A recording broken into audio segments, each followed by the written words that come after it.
Davion Mitchell is an absolute dog.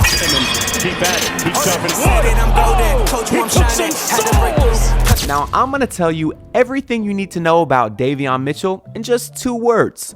Off night. Because when he guards you, you're going to have an off night.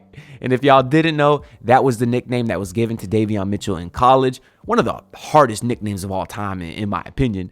But he was given that nickname because he consistently shut down some of the top prospects, and that's something that he's continued to do in his 4 seasons in the NBA. Now, although Miami is currently somehow a top 10 team in the league with regards to defensive rating, it's very clear that their perimeter defense has been lackluster with guys like Terry Rozier and Tyler Hero and Duncan Robinson. So for some background on Davion Mitchell, he was in college for 4 years, played his first year at Auburn, then had to sit out a year because he transferred to Baylor, and then he played 2 seasons at Baylor in which he won a championship in his final season there, which I'm going to say as the best player, at least with regards to NBA stature, because that team only had 2 other NBA guys, Jared Mitchell and some guy named Adam Flagler. So obviously Davion Mitchell is the best player of that bunch, which tells me that he has championship DNA because he was the best player on a championship team in college. Now, he was taken 9th overall by the Sacramento Kings. And although he really hasn't lived up to the hype of a lottery pick thus far, he is only 26 years old and has drastically improved in his last couple of seasons. He comes in at 6'2", weighing 205 pounds, which is virtually the same measurables as another guy that I think is a great comparison for him, which is Drew Smith. Now, of course, this season, Drew Smith was becoming a fan favorite for Heat fans because of his max effort, defensive tenacity, and just his overall embodiment of Heat culture. And that's exactly what Davion Mitchell is. I mean, watch this clip and tell me that that doesn't scream Heat culture. 11-3 run.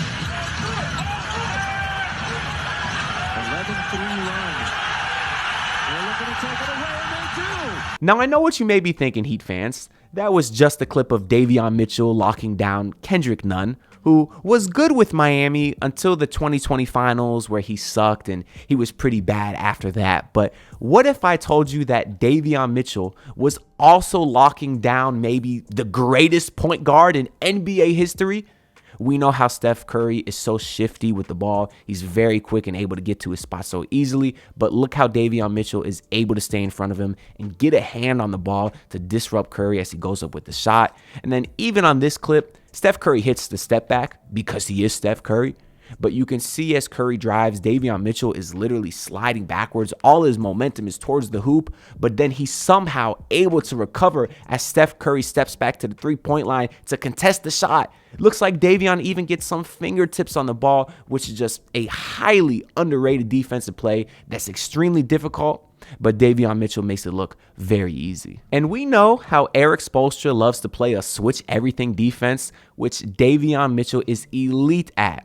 Watch this clip where he picks up Nickeil Alexander-Walker full court, making things difficult. Nickeil's going to pass to Malik Beasley, which Davion switches right away. Now he's switching onto 7-foot Lauri Markkanen, bodying him up, is able to sprint out to contest the Malik Beasley 3 because he's an excellent shooter. Now sprints to the corner to guard Nickeil, and he closes the possession with a defensive rebound, ready to start the break. Just a play that shows how clearly he's going to fit into this defensive system of Eric Spoelstra perfectly. And I know so far all of these clips have been with his time from the Sacramento Kings, so I'm just going to let some footage roll from this year with the Raptors while I give you some more numbers on Davion Mitchell's defense. And I want you to note how in most of these clips, he's turning that incredible defense into offense. And for a Miami Heat team that currently ranks 19th in offensive rating, anything that helps the offense is, of course, welcomed because the Heat also struggle to score easy buckets, especially late in games. We just saw yesterday they scored 9 points in the 4th quarter versus the Brooklyn Nets. They were turning the ball all over the place. Now imagine if the Heat had Davion Mitchell in there to also force turnovers on the other team and turn those into easy baskets. It's just something that the Heat desperately need. Now, we talked about in my Andrew Wiggins breakdown a couple days ago, B-Ball Index on Twitter put out a stat showing the top 10 perimeter isolation defenders in the entire league. This stat takes into account other stats regarding on-ball defense, screen navigation, whether it's off-ball screens or on-ball screens, and these are the top 10 perimeter isolation defenders in the league. Number 1, Dyson Daniels. Number 2, Bilal Coulibaly. Number 3, the Torture Chamber out in OKC. But number 4 is Davion Mitchell.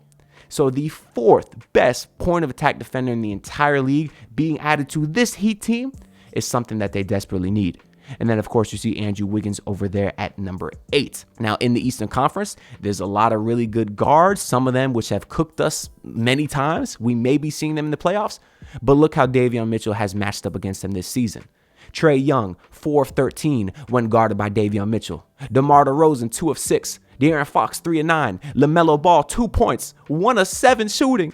You also got Tyrese Maxey, 3 of 10. Jaylen Brown, 4 of 12. So this just shows that Davion Mitchell is consistently locking down some of the best guards in the entire league, something that is much needed considering the Heat have lost a lot of point of attack defenders over the last couple of seasons. You lost Gabe Vincent, you lost Caleb Martin, even Victor Oladipo, where his defensive time here was very underrated. Think about how those guys locked down Trae Young in the playoffs just a couple seasons ago. Even PJ Tucker, those guys made things very difficult for Trae Young, and now Miami doesn't have any of them. And of course, with Drew Smith, his health is kind of up in the air. So Davion Mitchell would have a defined role here right now.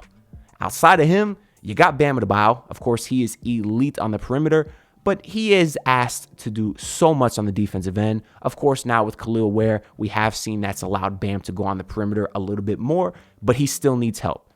You have Haywood Highsmith. He's also an excellent defender. He's very good on Jason Tatum, just like Andrew Wiggins is. But now those guys also got some more help with Davion Mitchell, and it just lets you realize how scary a defensive unit the Miami Heat can put out there this year. Now, I want to get into his offense a little bit because although he's not known for scoring, he has shown some really nice things this year. He's only averaging 6 points per game, but I want to note how he's shooting 36% from 3 on 2.7 attempts, which is good enough, I think, to play.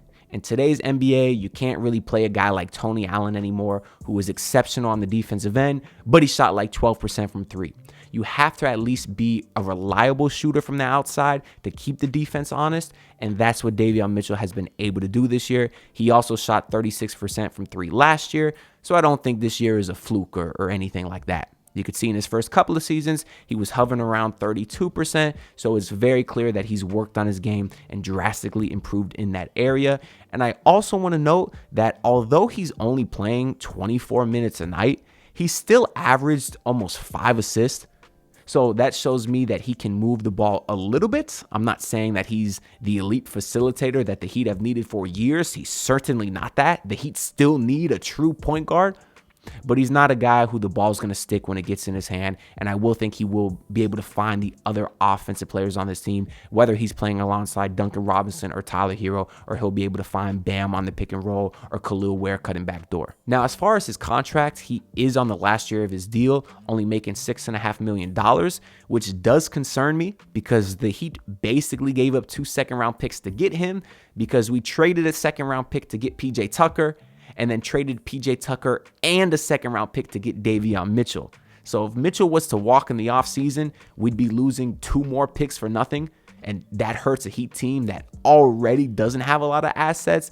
But I do believe the Heat are going to do their best to keep Davion Mitchell because I think that he's a guy they really like. We know last year the Heat wanted to keep DeLon Wright, another perimeter defender that we lost. But of course, the Heat weren't able to do that. They couldn't afford him as he went to the Milwaukee Bucks. The only difference is DeLon Wright was like 32. Davion Mitchell is only 26. So I do think the Heat might prioritize trying to keep him in this system. I don't think the Heat will start him right away, but eventually I do think a pairing of Tyler Hero and Davion Mitchell in the starting backcourt could work really well. I think it's obvious that the offense and defense of each player could really complement each other. But what I do know is that the Heat have a chance to put out a scary closing lineup. Let's say the Heat are up 1, the opponent has the ball, there's 10 seconds left in the game. The Heat can put out a lineup of Davion Mitchell, Andrew Wiggins, Haywood Highsmith, Bam Adebayo, and Khalil Ware. And I just want to say good luck to any team that's trying to score on that. And I know the Heat this year, they haven't been great in clutch games. A lot of that is because of the offense, but we've seen the defense break down a ton. So if they have a unit like that they can go to where there's not a single player that can get picked on, I really think it's going to benefit our late game execution. Lastly, it was announced that Davion Mitchell will be wearing number 45, so the Heat finally get their D Mitchell 45 that we've desperately wanted for years. Although it's not Donovan Mitchell, of course, it's Davion Mitchell, which I'm okay with because Davion also locked down Donovan Mitchell. Donovan Mitchell and Davion Mitchell going head to head. These two guys, friends off the floor. Off night says, give me that. In transition, Davis, the layup. So all of that being said, I'm very excited to see what Davion brings to the Miami Heat. It's looking like his debut will be on Monday versus the Boston Celtics. So if they were ever going to show some defensive prowess, that would be the team to do it against. But let me know all y'all thoughts down below. I'll be reading what everyone has to say. Make sure to like and subscribe because I'm on the grind to hit 7K subs. All the support is greatly appreciated. And I'll see y'all on the next one. Peace out, everyone. Look, pull up in your city, tryna get that dead face. Do it on my own, I don't need no dead weight. Had to kill him off, yeah, I need a head space. You know this homegrown bitch, don't offend me.